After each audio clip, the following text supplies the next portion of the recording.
In a heavily guarded compound in Tehran, right now, behind closed doors that no camera has access to, the supreme leadership of the Islamic Republic of Iran is staring at a piece of paper.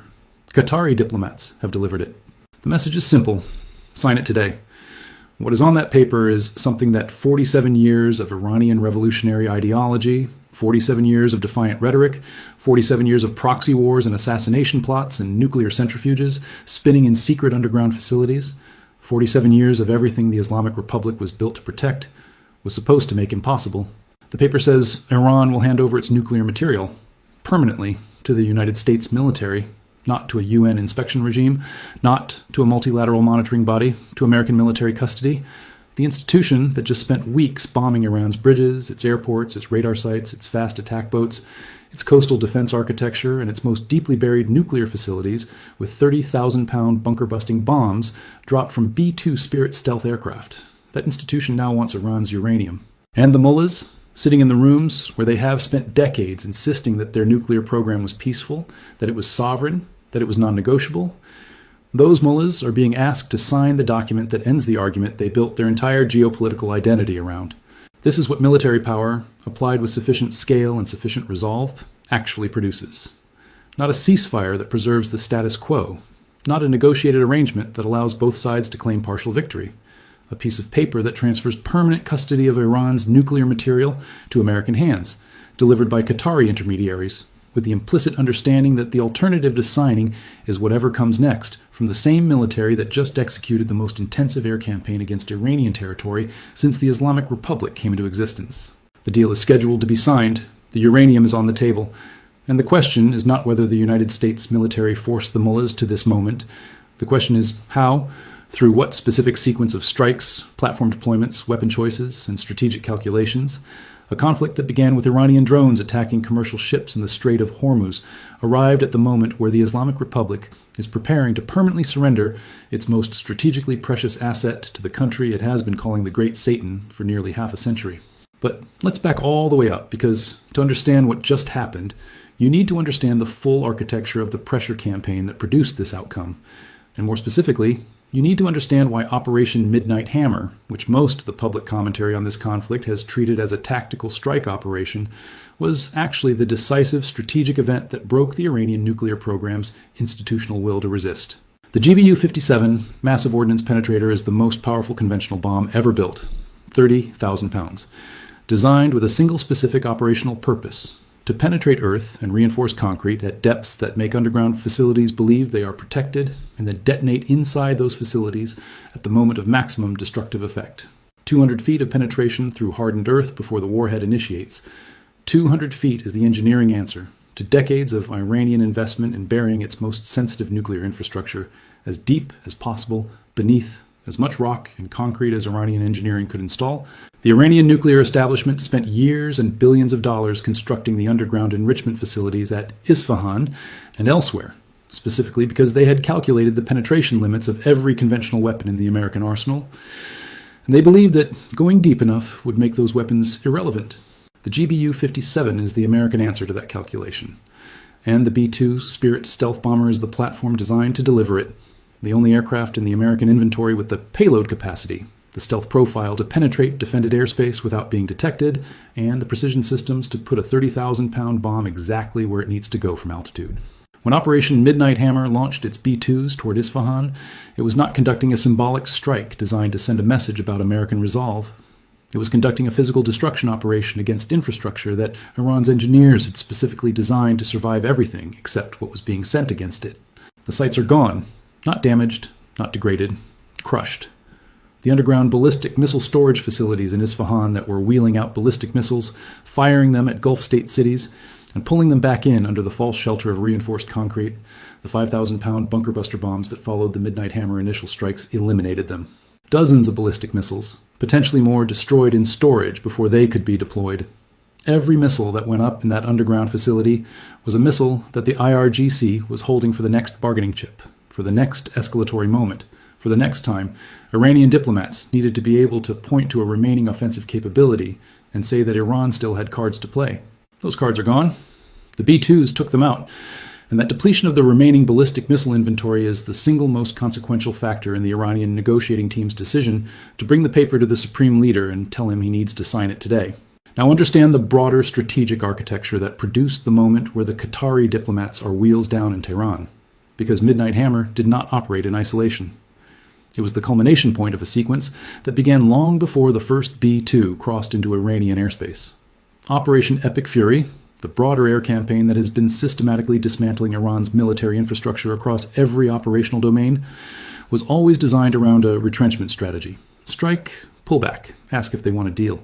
If they say no, strike again, harder, broader, with more platforms, more weapon categories, more target sets, and less geographic restraint than the previous package. Then pull back again, ask again. This is not improvisation. This is the application of coercive pressure doctrine, with a military instrument that is powerful enough to make each successive round of striking more damaging than the last, against an adversary whose military capacity is finite, and whose supply chain has been simultaneously severed at every primary node. The deal is the goal. The strikes are the instrument. And the instrument has been applied with escalating intensity across a sequence that moved from coastal radar suppression, to port infrastructure, to rail corridor severance, to bridge destruction, to airport strikes, to power grid, degradation to the underground nuclear facilities themselves. Each step in that sequence communicated the same message in a different register. We are willing to go further than we just went, and you have not yet seen where further ends. The Iranians, watching this sequence unfold, have been running their own calculation. Their stated negotiating objectives, sanctions relief, return of frozen assets, recognition of their right to a peaceful nuclear program, are the press release version of what they want. The actual objective is regime survival. Mojtaba Khamenei, the supreme leader's son, who has inherited the formal apex of the Iranian power structure, wants to remain in that position. The hardline IRGC commanders who have built their institutional positions around the nuclear program, the proxy networks, and the ideology of resistance want to preserve the fiefdoms from which they have been collecting the economic benefits of running a theocratic petro-military state for decades. The Western-facing officials, the negotiators, the foreign ministry representatives, the figures who have been shuttling between Tehran and Muscat and Doha, trying to construct a framework that gives the regime an exit from a military trajectory it cannot survive. Those officials are telling the supreme leadership with increasing urgency that the exit window is closing, that the deal on the table today is better than the deal that will be on the table after the next round of strikes, that the Americans are serious about what comes after the bridges and the power plants if the nuclear material is not transferred, that the golden palaces and the golden crappers and the institutional perks of running Iran's military economic system are not worth what they cost if the military campaign reaches the phase that the Midnight Hammer operation announced was possible. The nuclear program was supposed to be the ultimate deterrent, the lever that made the cost of pressing Iran too hard, too high for any adversary to seriously contemplate.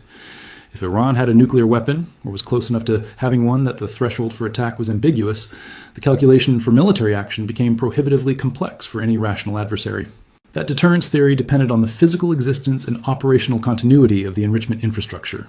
The centrifuges, the highly enriched uranium stockpiles, the underground facilities that protected them. Remove the physical infrastructure, and you remove the deterrent. Remove the deterrent, and Iran is a regional military power with a degraded, conventional military machine, a severed supply chain, a frozen financial system, a naval blockade, and an air defense network that has been systematically suppressed by the most capable air power campaign it has ever faced. Without the nuclear deterrent intact, Iran's strategic hand contains nothing that compels the adversary to stop. The GBU-57s that went into Isfahan did not just destroy underground facilities. They destroyed the foundational deterrence logic that the Iranian regime has been building toward for 3 decades. Trump said it plainly on Truth Social, and the directness of the language is worth examining carefully because it tells you exactly how the American side frames what has been achieved. The JCPOA, the Obama-era nuclear deal, was in Trump's characterization a smooth road to a nuclear weapon for Iran, a framework that preserved the enrichment infrastructure, maintained the technical capacity to move toward weaponization, and provided sanctions relief that funded the proxy networks and the missile programs that have been the instruments of Iranian regional power projection throughout this conflict. His deal is described as the exact opposite, not a managed limitation on Iranian nuclear development, a wall to nuclear weapons. The language is absolute. Iran no longer wants a nuclear weapon, nor will it have one, through purchase, development, or any other form of procurement. And immediately after the deal is signed, the Strait of Hormuz opens to all commercial traffic. No Iranian arrangements, no fee collection framework, no toll booth on 20% of the world's oil supply, open, completely, immediately. Read that sequence carefully, because it is the strategic endpoint of everything that Operation Epic Fury and Operation Midnight Hammer have been working toward from the beginning. The nuclear material transferred to American military custody eliminates the deterrent that was supposed to make this level of military pressure too costly to apply. The strait opens immediately upon signing, restoring the economic normality that the markets have been anticipating. The S&P 500 climbing to all-time high levels in response to the diplomatic developments, reflecting the financial world's assessment that the deal removes the most significant near-term geopolitical risk premium from global energy markets. The SpaceX IPO proceeding in this environment reflects the same optimism. Capital markets do not price transformational technology offerings at peak valuations when they believe a major war is about to escalate further. The markets are telling you what they think the trajectory is. They think the deal closes. But the deal is not closed yet. And the Iranian system's internal dynamics in the hours before the supreme leadership signs are the most consequential and most uncertain element of the entire situation. Because the regime does not speak with one voice on this question, the Western-facing officials who have been constructing the framework understand what the alternative looks like and want to take the exit. The hardline IRGC commanders, whose institutional identity is built around resistance, who have been publicly declaring absolute resolve throughout this conflict while wearing baseball caps in crowds to avoid Mossad identification, are facing a moment where the ideology they have built their careers on is being asked to ratify its own defeat in the most literal possible way. Signing a document that transfers uranium to American military custody is not a tactical concession. It is an institutional confession that the 47 years of strategic investment in nuclear deterrence produced a program that the United States military was able to physically destroy with conventional bombs, and that the ideology of resistance could not survive contact with what 30,000-pound bunker busters do to enrichment infrastructure buried under 200 feet of earth. The IRGC commander who appeared in public for the first time since the conflict began, wearing a baseball cap, surrounded by plainclothes security, moving through a crowd without identifying himself, is the visible embodiment of where the hardline resistance ideology has arrived. The institution that built its entire public posture on defiant self-presentation, on the imagery of armed men in military uniforms conducting operations, from command centers draped in the iconography of revolutionary Islam, has produced a commander who cannot safely appear in public in his own country without disguise. That gap between the public posture and the operational reality is the same gap that the nuclear deal document is asking the supreme leadership to close, to formally acknowledge, by signing, that the physical reality the American military created through Midnight Hammer and Epic Fury has superseded the ideological reality the IRGC has been publicly performing. Now, look at the specific weapons architecture that made the B-2 strikes and the broader air campaign possible, because understanding the platforms is understanding the message embedded in platform choice. And in this conflict's specific military sequence, weapon and platform choices have always carried strategic communications value beyond their kinetic effect. The F-35A led the early phases of the air campaign's most sensitive penetrations. Its stealth profile, a radar cross-section reduced to a fraction of what fourth-generation aircraft present, allowed it to operate inside Iranian air defense threat rings that would have made F-15E and F-16 operations prohibitively dangerous without extensive prior suppression. The F-35 does not just evade radar, it maps the threat environment it is penetrating in real time, building a sensor picture that allows subsequent packages to exploit the gaps its presence identified. When F-35s led the early strikes into Iran's most heavily defended airspace, they were not just destroying targets. They were building the ISR picture that made the F-15E bunker buster strikes on Isfahan's underground facilities operationally feasible. The stealth penetrator clears the path. The Strike Eagle follows it with the heavy ordnance. The F-16 CJ Wild Weasel's role in the Strait of Hormuz campaign has been the most relentlessly executed and least publicly appreciated element of the air campaign's success at keeping commercial traffic moving through the waterway. CENTCOM's imagery release of an F-16 loaded with APKWS rockets, Advanced Precision Kill Weapon System, laser-guided rockets that cost approximately the same as an Iranian Shahed drone, tells the cost exchange story of the air campaign in a single photograph. Every Shahed drone the F-16 shoots down with an APKWS rocket is a near zero-cost exchange engagement for the American side. The laser from the F-16's targeting pod, the sniper pod, holds on the incoming Shahed drone, and the APKWS flies the laser straight into it. The drone falls. Another one approaches. Another APKWS removes it. The IRGC is spending drone inventory at a rate that its severed supply chain from Russia and China cannot replenish, against a weapon system that costs roughly the same per engagement and can be restocked from American production lines that are not under blockade. Over the last several months of this campaign, hundreds of commercial ships have transited the Strait of Hormuz. That number is the operational outcome that the F-16 and its APKWS rockets produced, one downed Shahed at a time, while the broader strike campaign simultaneously eliminated the radar sites and launch infrastructure that were coordinating the drone attacks in the first place. The Task Force 59 drone boats performed a mission in this conflict that nobody anticipated and that nobody fully appreciated until the footage emerged. When Iran shot down a United States Army AH-64 Apache helicopter near the Strait of Hormuz, the crew that survived found themselves in the water in one of the most militarily contested maritime environments on the planet. Task Force 59's autonomous surface vessels, the same category of platform that would later be used in one-way attack configurations against IRGC harbor infrastructure, executed the rescue. A drone boat, operating autonomously, navigated to the downed crew's location and extracted them from the water. The technology that the IRGC had no answer for when it arrived in the harbor as a weapon first demonstrated its value in the strait as a rescue platform. The dual-use capability of autonomous maritime systems, rescuing American crews one day, eliminating IRGC fast attack boats the next, is the operational versatility that Task Force 59 was designed around, and this conflict has validated both applications in live combat conditions. The layered Iranian air defense network that the IRGC spent 47 years and billions of dollars constructing, specifically to prevent American aircraft from doing to Iran what Operation Epic Fury has been doing to Iran, that network's systematic failure against the American strike architecture is the most analytically important military lesson of this entire conflict. Iran integrated surface-to-air missile coverage across its most sensitive sites, particularly the oil islands, the uranium enrichment facilities, and the critical port infrastructure at Bandar Abbas and Chabahar.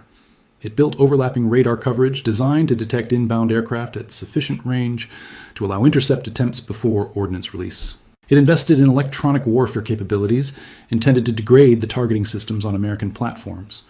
All of that investment produced a network that the F-16CJ Wild Weasel, with its AGM-88 HARM missiles homing on the radar emissions of the SAM batteries themselves, systematically dismantled one site at a time.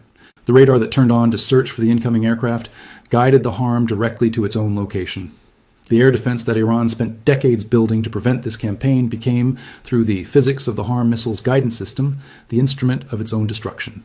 Now look at the negotiating dynamics inside the Iranian system at the moment the Qatari diplomats arrived with the document, because the internal pressure picture is as important as the external military pressure in understanding why the deal is being considered at this specific moment rather than 6 months ago or 6 months from now. The hardline IRGC commanders in the Mullah class that sits above them in the Iranian power structure have been operating under a specific institutional calculation throughout this conflict, that the pain of continuing is less than the pain of conceding. The pain of continuing includes the strikes, the blockade, the supply chain severance, the power outages, the Kurdish insurgency on the Western Front, and the systematic elimination of the command personnel who have been running the military apparatus. The pain of conceding includes the permanent transfer of nuclear material to American custody, the formal acknowledgement that the resistance ideology could not protect the nuclear program it was built around, and the political legitimacy crisis that follows from a leadership that told its population for 47 years that the nuclear program was sovereign and non-negotiable, admitting that it was neither. For months, the IRGC's institutional calculation was that the pain of continuing was manageable, and the pain of conceding was existential. That calculation has changed.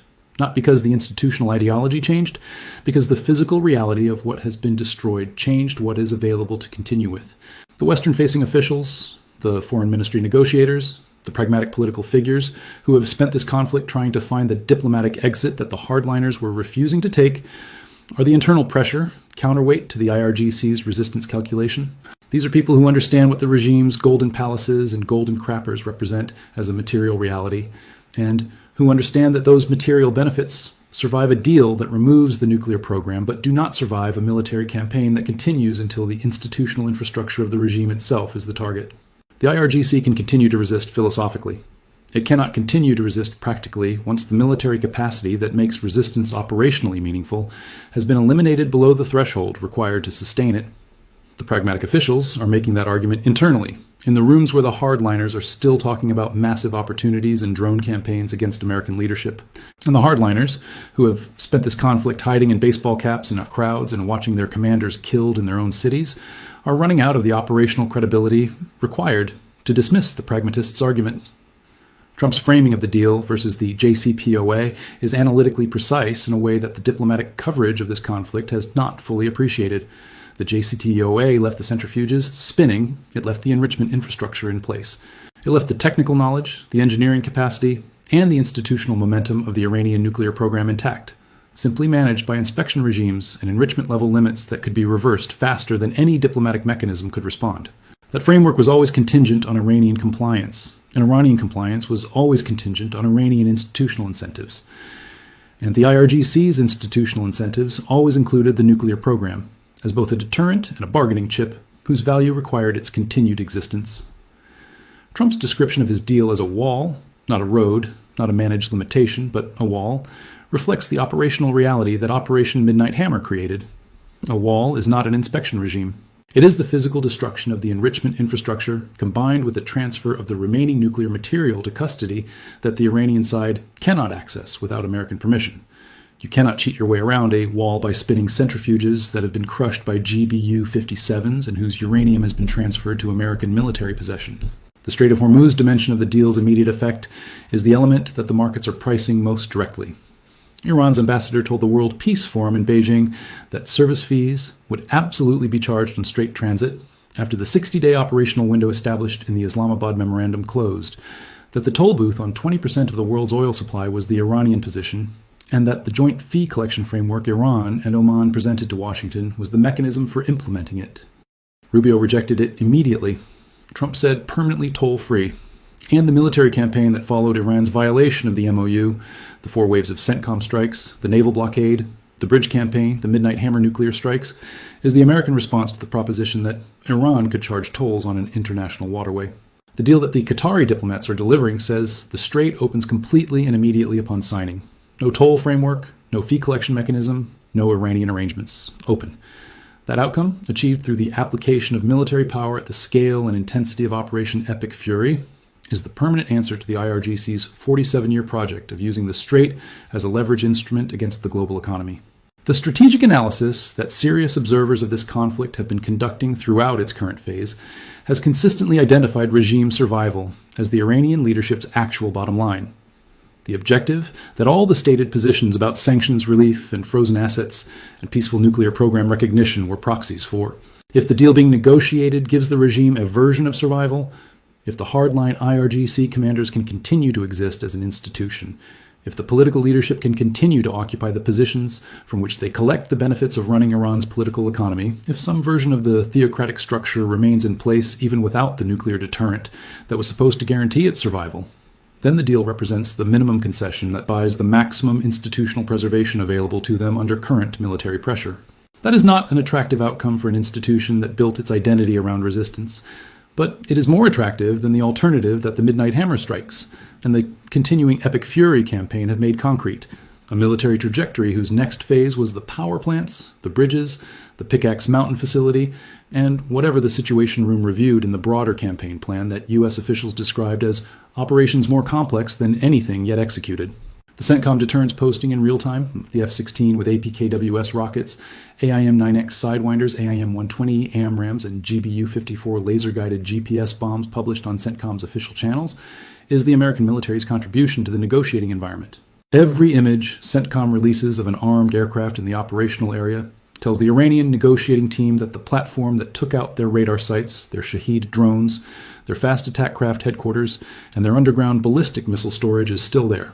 Still armed, still flying, and still capable of doing all of that again tomorrow if the paper is not signed.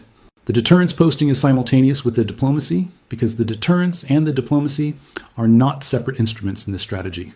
They are the same instrument operating in 2 different registers simultaneously. The Qatari diplomat presenting the document at the door and the CENTCOM photograph of the armed F-16 on the airfield are 2 faces of the same coercive framework. And the Iranian leadership reading both messages simultaneously is getting the complete picture of what the choice actually is.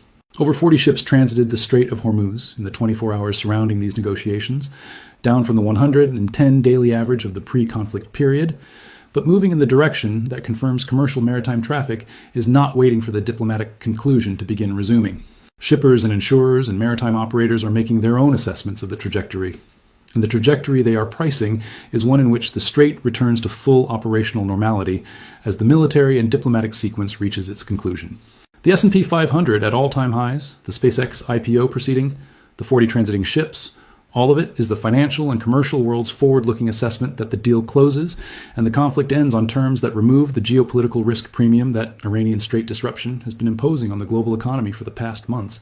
But The deal closing is not the same as the deal holding, and the most serious structural risk in the situation as the Qatari diplomats wait for the signature is not that the mullahs refuse to sign. It is that they sign under the pressure of the current military campaign, and then, when the pressure is reduced by the cessation of hostilities that follows the signing, the institutional incentives that drove the IRGC to violate the Islamabad Memorandum of Understanding reassert themselves in the absence of the military force that made violation too costly to continue. The JCPOA failed not because it was badly constructed as a legal document, but because the incentive structure of the Iranian regime never aligned with compliance when non-compliance was available. The wall that Trump describes is the answer to that incentive structure problem. Not a compliance obligation, but a physical irreversibility.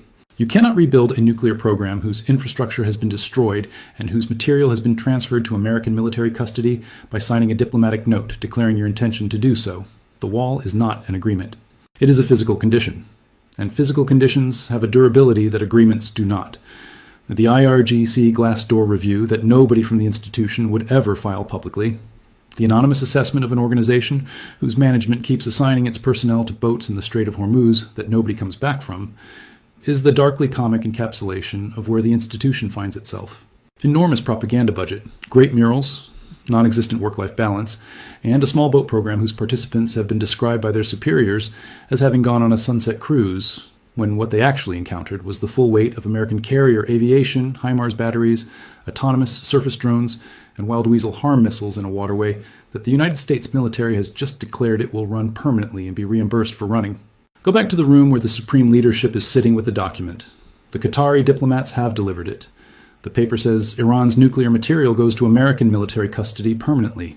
The strait opens immediately. The wall to nuclear weapons becomes the governing reality of Iran's strategic posture for the foreseeable future. The B-2s that dropped the GBU-57s on Isfahan are still on their runways, fully capable of returning if the answer is no. The F-16s with the APKWS rockets are still in the air, still swatting Shahed drones, still ready to roll into radar sites and IRGC naval headquarters on the islands if the operational tempo resumes. The Kurdish coalition is still moving through the western mountains, through the radar gaps that Epic Fury created. The naval blockade is still turning commercial ships away from Iranian ports. And the Situation Room plan for more complex operations is still sitting in a folder with a classification marking on it, ready to be activated the moment the diplomatic off-ramp is declined. The mullahs who spent 47 years building a nuclear program to ensure this moment could never happen are being asked to sign a document that makes this moment permanent. The B-2 pilots who flew the missions that made this document possible are somewhere on a base in the region, probably doing exactly what extraordinary aviators do after the most consequential missions of their careers, debriefing, sleeping, and getting ready to fly again if necessary. And the uranium that Iran enriched in the facilities that were supposed to be too deep for American bombs to reach is waiting to be transferred to custody that the institution that enriched it will never hold again. That is what military power, applied with sufficient scale and sufficient resolve against a specific strategic objective, actually looks like when it works. The paper is on the table. The signature is what comes next.